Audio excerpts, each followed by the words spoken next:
Hola, buenos días. Les agradezco a todos y a todas su presencia.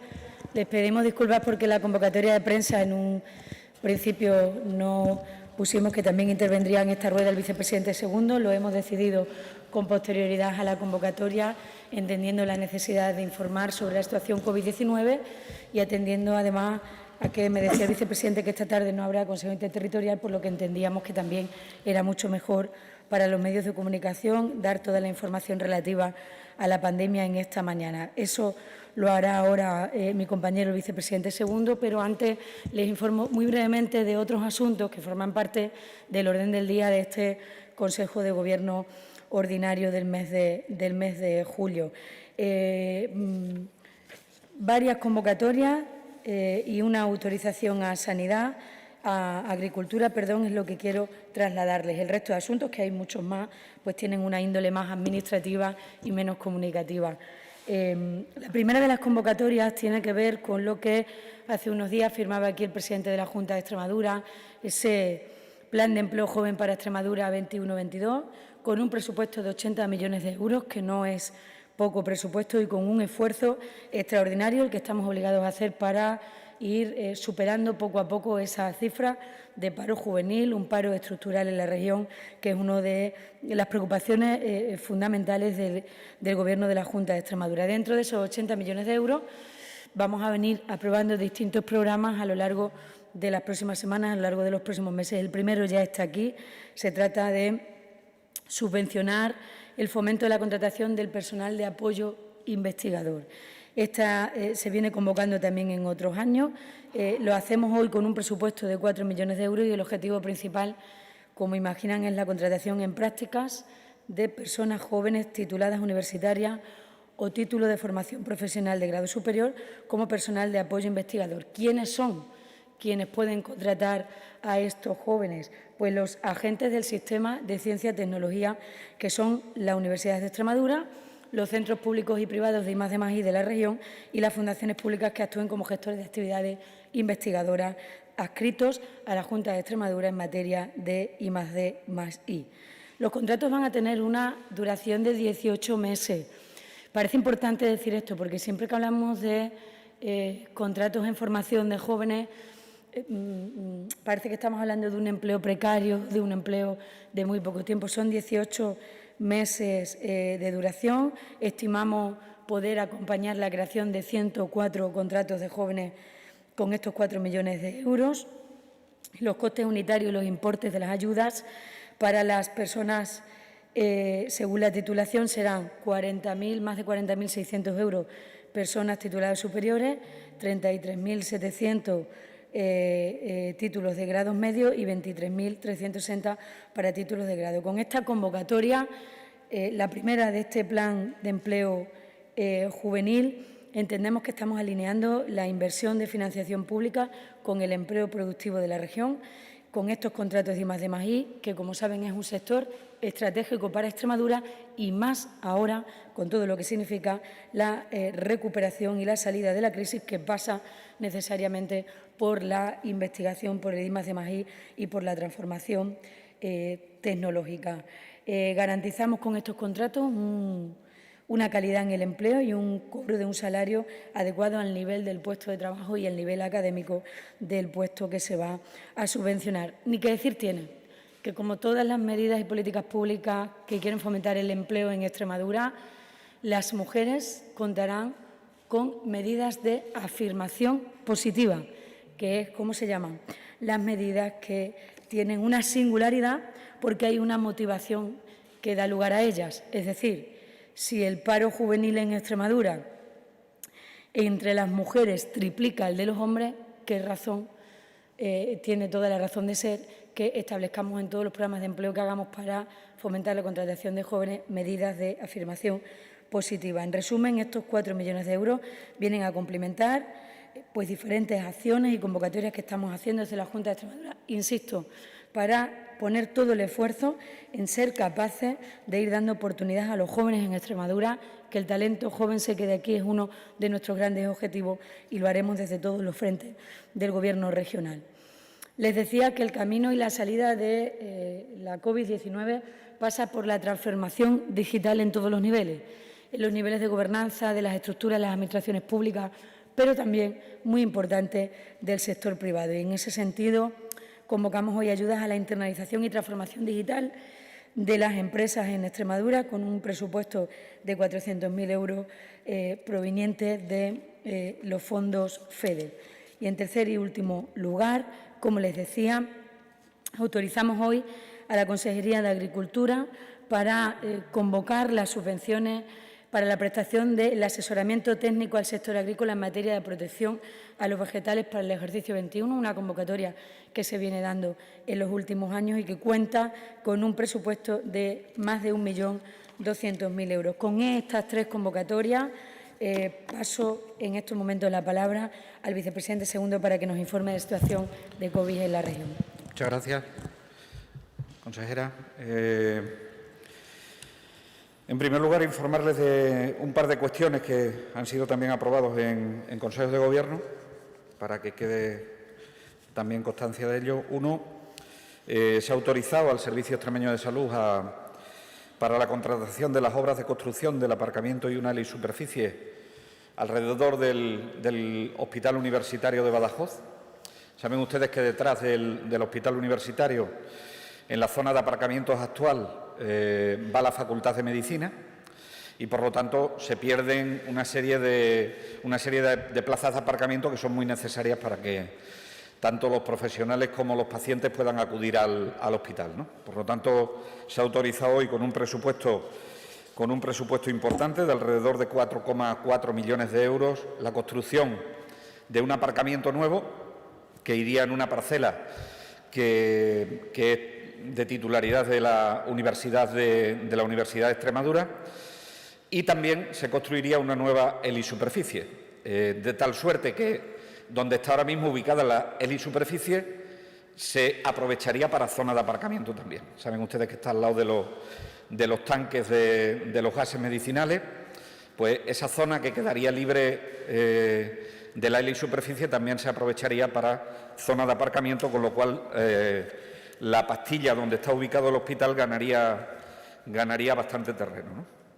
Y luego algo que es muy importante desde el punto de vista de la planificación del Gobierno, de lo que será el sistema sanitario o la salud en los próximos años, que es que se ha dado luz verde al Plan de Salud de Extremadura 2021-2028. Los planes de salud son unos elementos de planificación, no solo de la gestión, sino de la política sanitaria, que son tradicionales. Aquí el primero lo hizo, estando de consejero de Sanidad, el actual presidente de la Junta de Extremadura, Guillermo Fernández Vara. Esta ya es la sexta edición del Plan de Salud de Extremadura. Va a tener una vigencia, ya digo, desde el 2021 a 2028, y pretende apostar por los grandes retos que hay ahora mismo dentro del ámbito de la sanidad. Desde luego, la transformación de la atención primaria de salud, que permita un mayor abordaje de todo lo que es la enfermedad crónica en su conjunto, y la promoción de la autonomía de la persona, es decir, que las personas puedan vivir más tiempo libre de situaciones de dependencia y que puedan permanecer en sus domicilios controlándoles las enfermedades crónicas. Y, en segundo lugar, una apuesta decidida por lo que es la especialización de nuestros centros hospitalarios en lo que se ha venido a denominar la medicina predictiva, la medicina de precisión o la medicina individualizada, de tal suerte que fomentemos la investigación, la innovación, el desarrollo profesional de nuestros propios profesionales, llevándolos a un ámbito de la gestión más profesionalizada y, evidentemente, mejor para los ciudadanos y ciudadanas. Antes de referirme a los datos de la COVID-19 en la comunidad autónoma, trasladarles las condolencias de todo el Gobierno de la Junta de Extremadura a todas aquellas personas que han perdido a un ser querido durante todo este tiempo, que ha sido duro y que está siendo muy duro, sinceramente. En segundo lugar, desearles a todas las personas que ahora mismo, estando infectadas por el SARS-CoV-2, desarrollen la enfermedad COVID, que se recuperen cuanto antes y de forma completa, es decir, que no quede ninguna secuela. Y, en tercer lugar, seguir llamando y apelando a la responsabilidad, a la sociedad, para que juntos podamos acabar con este virus, que sin duda ninguna nos lleva de cabeza en las sucesivas olas que hemos tenido y que también, evidentemente, lo está haciendo en este momento, ¿no? Tuvimos ayer Consejo Interterritorial del Sistema Nacional de Salud. No se celebra hoy, por lo que a última hora hemos decidido que acompañaba a la consejera portavoz en esta rueda de prensa para informarles de algunos de los acuerdos que hay con respecto al Consejo Interterritorial y también de la situación de la COVID, como tradicionalmente hace el Gobierno en todas las semanas, ¿no?, desde que comenzó la pandemia. La situación es complicada en toda España, también en Extremadura, ¿eh? Seguimos en sentido estricto en nivel de alerta 1, pero la situación es complicada. Las incidencias van subiendo, hoy volverán a subir. Estimamos que esta tarde daremos una incidencia acumulada de alrededor de 460 casos por cada 100.000 habitantes a los 14 días y de 269 casos a los 7 días. Eso significa que tenemos una razón de tasa de 0,58, lo que nos indica que en los próximos días va a seguir creciendo. Por lo tanto, primera conclusión, de momento estamos en el nivel de alerta 1 y estamos controlando muy estrechamente y estamos intentando que no tenga repercusión sobre la ocupación hospitalaria. ¿Cómo se hace eso? Pues eso se hace muy vigilantes y eso se hace haciendo muchísimas pruebas. De hecho, la tasa de realización de pruebas en la comunidad autónoma es de 3.295 pruebas por cada 100.000 habitantes, bastante más alta de la media nacional, que son 2.448 pruebas por 100.000 habitantes. Y la positividad en las pruebas, si ustedes comprueban el cuadro de mandos que hace público el Ministerio todos los días, en el día de ayer y se confirma hoy, es de alrededor del 9% de positividad. Es la cifra más baja de positividad de toda la península, pero aún así, estando por encima del 5%, como recomienda la OMS, lo que tiene que saber la ciudadanía es que no se están diagnosticando todas las infecciones que hay. Es decir, hay una cifra de infradiagnóstico. O dicho de otra manera, hay una transmisión comunitaria descontrolada en este momento. De ahí que haya algunas personas que se han cogido el virus que se pregunten cómo se lo han cogido. Y es porque en el ecosistema convivimos con el virus, con estas cifras de positividad. El realizar tantas pruebas pues significa diagnosticar alrededor de un 95% de personas asintomáticas en la mayoría de los días. Y eso nos lleva a que en el día de hoy tendremos los mismos ingresados que en el día de ayer.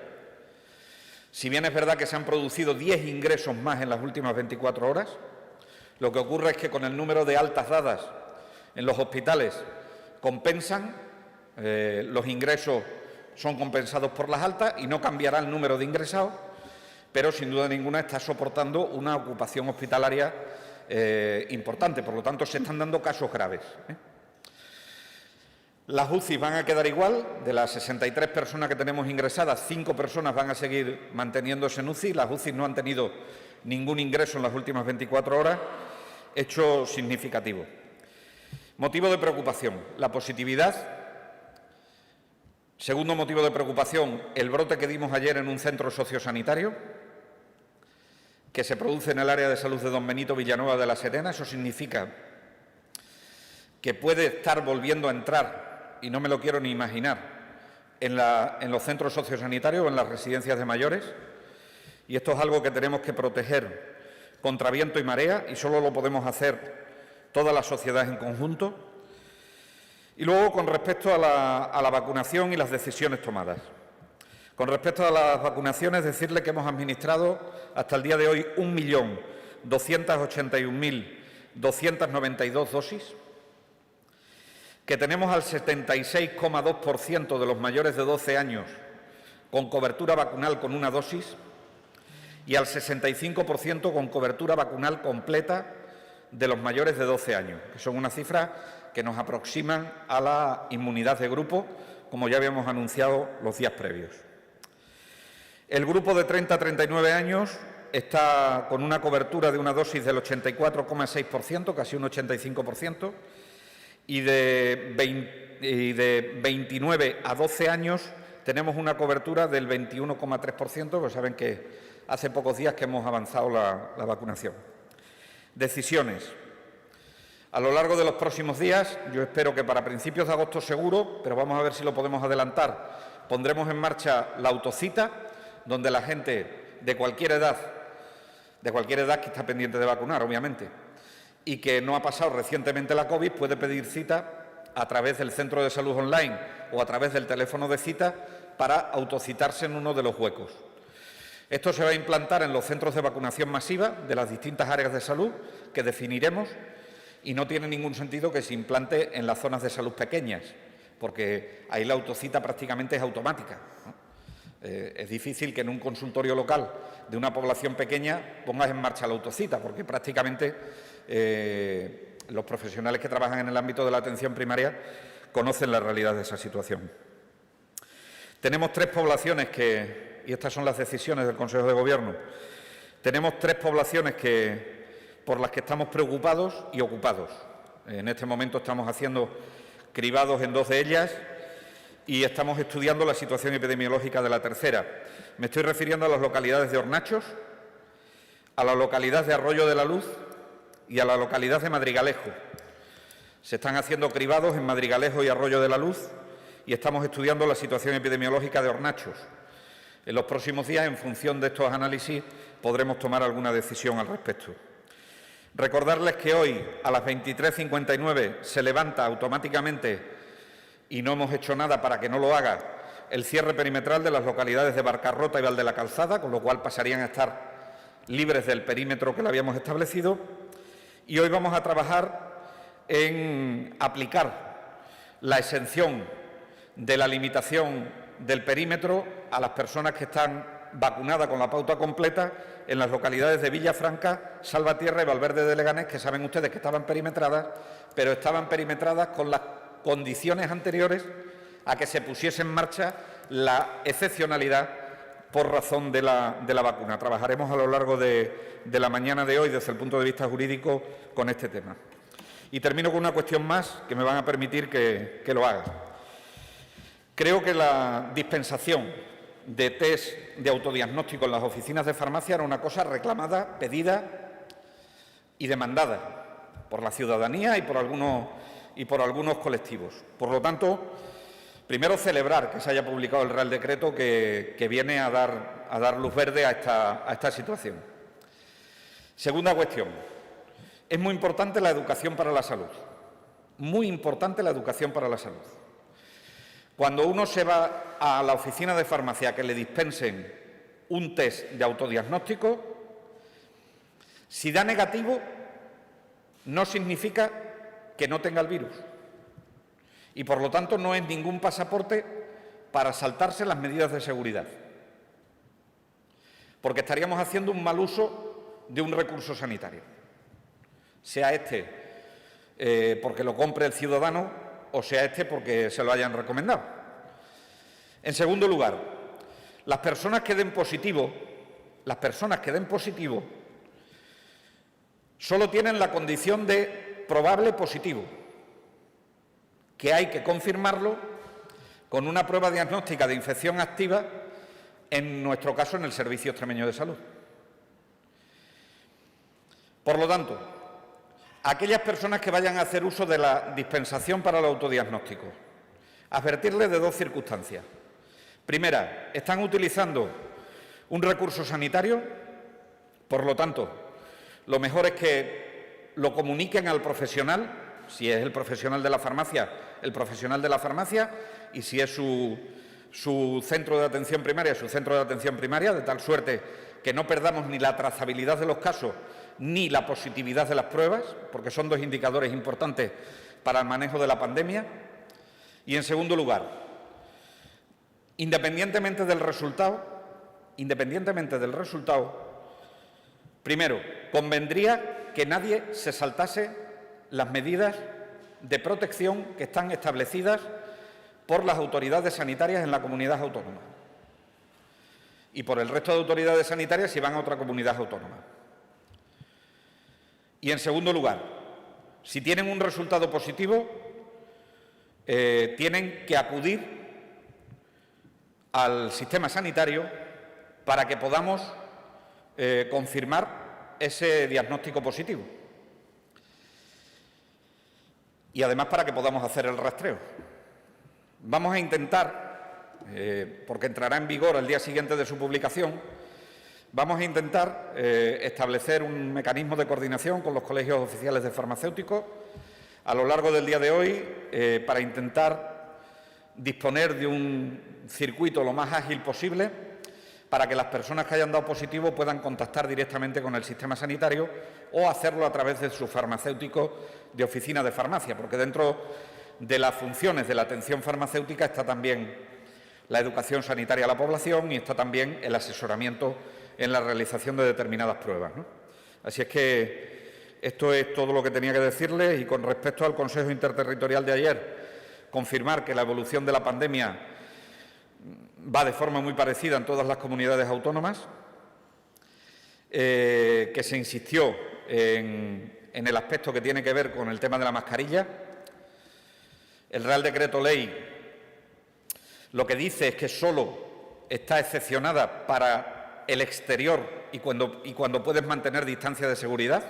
Para el resto es obligatorio el uso de la mascarilla y yo creo que aquí ha habido un problema de comunicación probablemente. Y en tercer lugar, se nos confirmó el número de personas que habían sido vacunados en cada una de las comunidades autónomas que eran de fuera y se confirmaron también el número de personas que, siendo de Extremadura, se habían vacunado fuera de la comunidad autónoma para intentar compensar a esas comunidades que habían puesto más dosis a las personas desplazadas dentro de la cohesión del Sistema Nacional de Salud, ¿no?, que fue aprobado por todos los consejeros y consejeras del Consejo Interterritorial. Y por mi parte nada más. Muchas gracias, vicepresidente. Empezamos con las preguntas, Concha. ¿Alguna pregunta? Sí, gracias. Buenos días. Varias cuestiones. Consejero, ha dicho que le preocupan ahora mismo 3 poblaciones, Arroyo, espera que no me quiero equivocar, Arroyo, Madrigalejo y Hornachos. Sí. Plasencia y Badajoz siguen un poco con la incidencia disparada. De esa ya vengo preocupado de casa. Quiero decir que no es nueva hoy, que ya he mostrado mi preocupación en otras ocasiones. Sí, sin embargo, el área de salud de Plasencia hoy tiene unos indicadores muy positivos en el comportamiento de la pandemia. El área de salud de Plasencia en su conjunto, también la ciudad de Plasencia. Ya lleva varios días respondiendo de forma muy adecuada. No así el área de Badajoz, pero hay otros focos que están complicando la situación en el área de salud de Badajoz. De momento se descarta cualquier tipo de medida sobre esas áreas, aunque las camas UCI sí que tengan un porcentaje quizás por encima del 10%. Mire usted, es que en el único sitio donde hacerlo por área cambia el nivel de alerta con respecto a hacerlo con unidad territorial de toda la comunidad autónoma es el área de salud de Plasencia. En el área de salud de Plasencia, hoy, en el análisis inicial, no hay ninguna zona de salud que dé una positividad mayor del 5%. Ninguna zona de salud, en todo el área. Y tiene 2 poblaciones perimetradas muy importantes. Amanece hoy con ellas, que son Cabezuela del Valle y Jaraíz de la Vera. Y en la ciudad de Plasencia van disminuyendo la incidencia de la enfermedad. Por lo tanto, cuando hemos ido a aplicar el semáforo, solo se puede aplicar y subir de nivel en el área de salud de Plasencia, que es precisamente la que mejor comportamiento está teniendo. Entonces, se entendería que ahora aplicásemos el semáforo en un área de salud concreta, con todas sus zonas de salud por debajo del 5% y teniendo un comportamiento adecuado a la ciudad. Yo creo que no, que debemos medir mucho las medidas restrictivas que ponemos en marcha. Y en este sentido, pues, tiene un comportamiento excepcional Coria también, el área de salud de Coria. Y saben que ha tenido mucho que ver 2 grandes poblaciones que han estado perimetradas en estos últimos días, que son la localidad de Moraleja y la localidad de Torrejoncillo.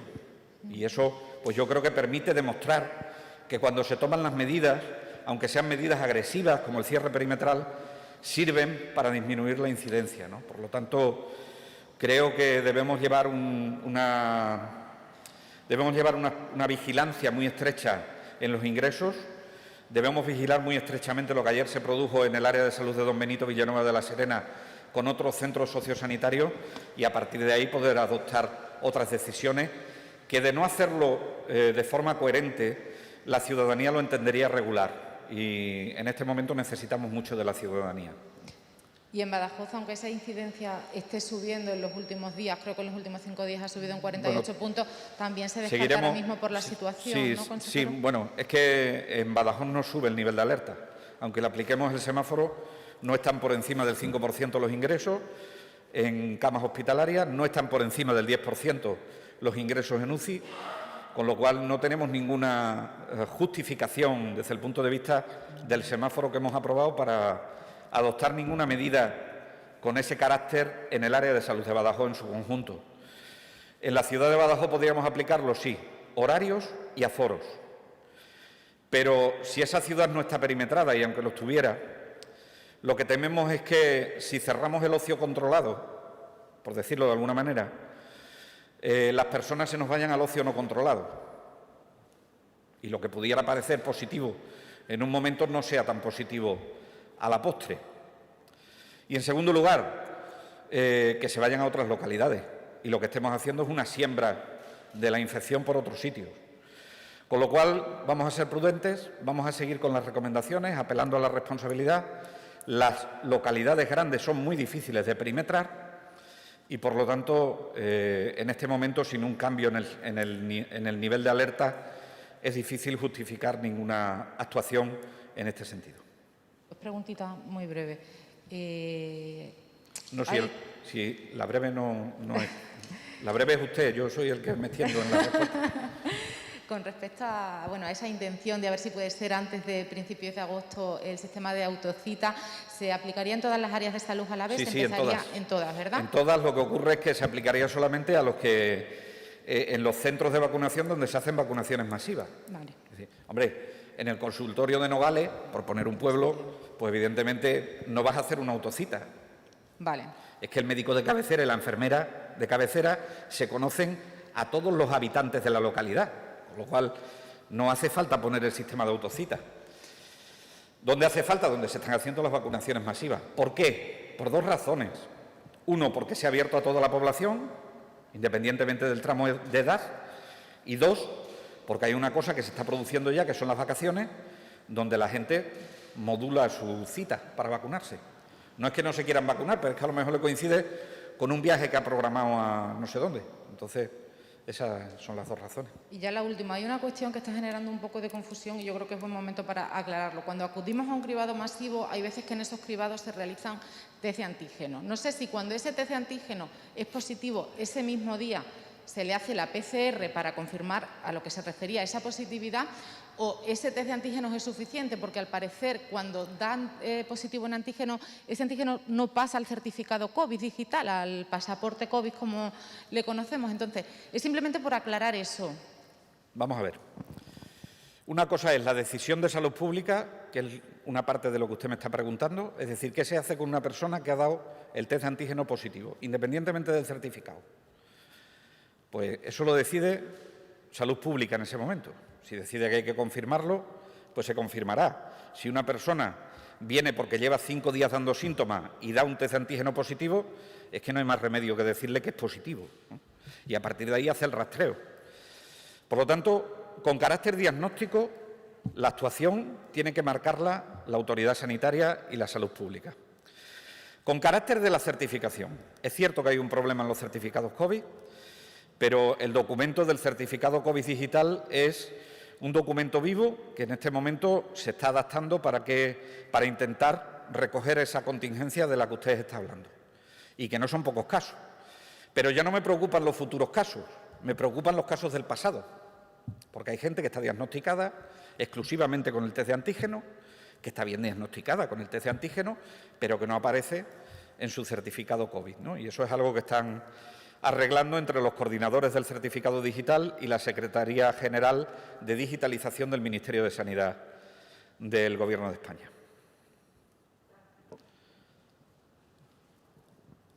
Yo quería también otra aclaración, en este caso sobre la salida y entrada de los vacunados de los pueblos que están perimetrados, Sí. Que creo que también andamos un poco, no sabemos si van a poder entrar, salir, no pueden, tienen que ser en unas condiciones especiales, con unas características especiales. Era un poco aclarar eso. No, si están doblemente vacunados, pues pueden salir y entrar de la localidad. Ahora, que se le puede pedir un certificado de que efectivamente estén así vacunados, pues claro. Se están saltando una medida restrictiva que en algún momento se lo pueden pedir. No hay otra característica más. No. Hombre, vamos a ver. Es de sentido común que si una pareja o una familia monomarental o monoparental está vacunada completamente y tiene un hijo pequeño a cargo, pues el hijo pequeño va a salir con él o con ella. Solo faltaría que quedasen al hijo en otro sitio, ¿no?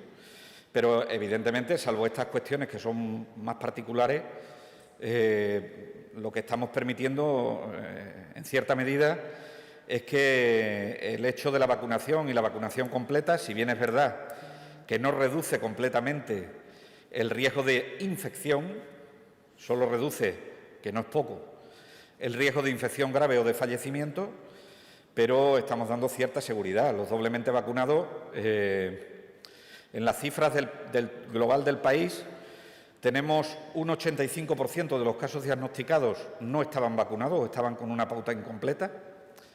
El 5% de los infectados en todo el país tenían la pauta completa y el otro 15% estaban en una situación transitoria, ¿no? Con lo cual, tenemos ciertas garantías de que pueda ser más seguro que salgan esas personas que están doblemente vacunadas. Y luego la sociedad, pues la sociedad cada vez, desgraciadamente, por la fatiga pandémica, soporta menos las medidas restrictivas. Y es que o contamos con la sociedad o es que no podemos hacerlo. O sea, esto o lo combatimos entre todos o ni la sociedad sola puede ni el Gobierno solo puede. Tiene que seguir siendo un trabajo colaborativo.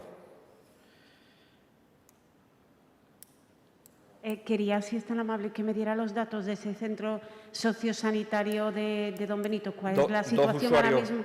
2 usuarios positivos, 2 trabajadores positivos, con PCR, que están analizando los ciclos de las PCR, y de momento el resto negativo.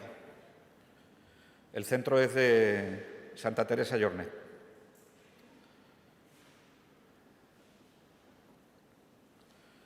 ¿Cuánta gente, cuántos residentes hay, cuántos usuarios tiene? ¿Lo sabe? No, No vale. lo sé.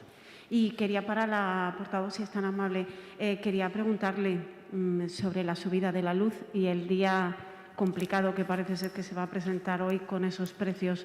No sé si desde la Junta de Extremadura se ha analizado el tema, se ha hablado de ello, si hay posibilidades de regular esto de alguna manera o de ayudar de alguna manera, sobre todo con el calor que va a hacer estos días en Extremadura. Le agradezco la pregunta. No ha sido fruto de objeto de debate esta mañana en la sesión del Consejo de Gobierno y no es competencia del Gobierno autonómico esta cuestión. Mostrarnos preocupados por este hecho, como ya han manifestado distintos miembros del Gobierno y el primer presidente en las últimas semanas, y estaremos ojo a visor para mantener también las medidas de tejido y acompañamiento y protección social que hemos tenido siempre desde el año 2015 que volvimos al Gobierno.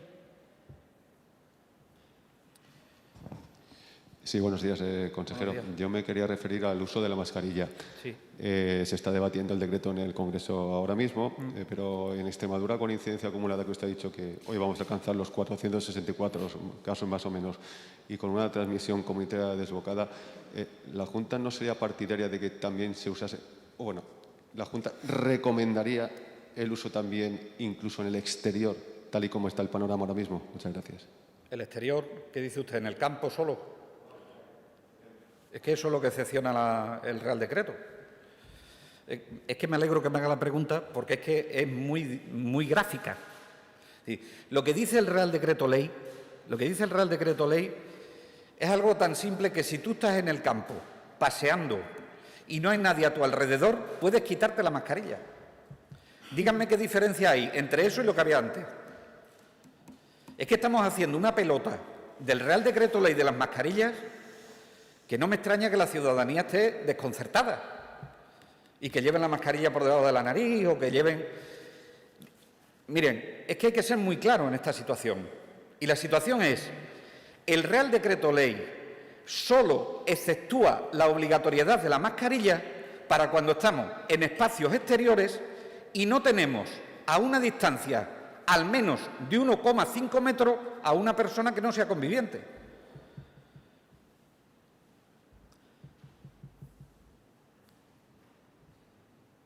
Es que partimos de una... Todo esto viene precipitado porque, miren, es que la pandemia ha puesto a prueba a todos los poderes del Estado, a todos. Ha puesto a prueba al Poder Ejecutivo, ha puesto a prueba al Poder Legislativo y ha puesto a prueba al Poder Judicial.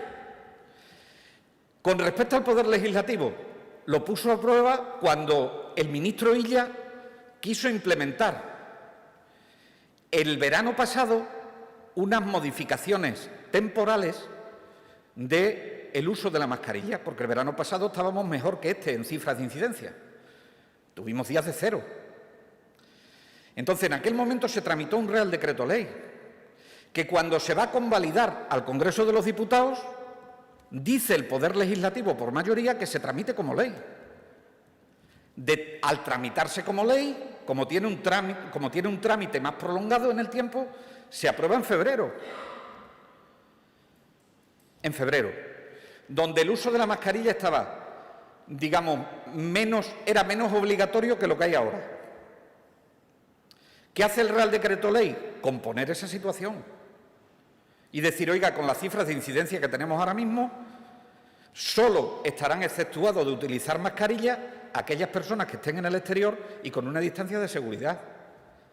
Eso es lo único que dice el Real Decreto Ley. Con lo cual, yo puedo estar recomendando que use la mascarilla incluso dentro de casa, pero de verdad lo que tengo que velar es porque el uso de la mascarilla se haga para los sitios donde debe proteger. Y luego, que no caigamos en la trampa. Esto no es una flexibilización completa del uso de la mascarilla. Es que yo creo que cuando alguien va al campo a coger espárragos y va solo, pues que no se pone la mascarilla, creo yo, ¿eh? Pero es que eso es lo que está diciendo el Real Decreto Ley. Lo digo porque es muy importante la comunicación en este tema, ¿eh? Y que la sociedad tenga claro lo que hoy se está debatiendo en el Congreso de los Diputados. ¿Alguna pregunta más? No, pues muchas gracias. Gracias.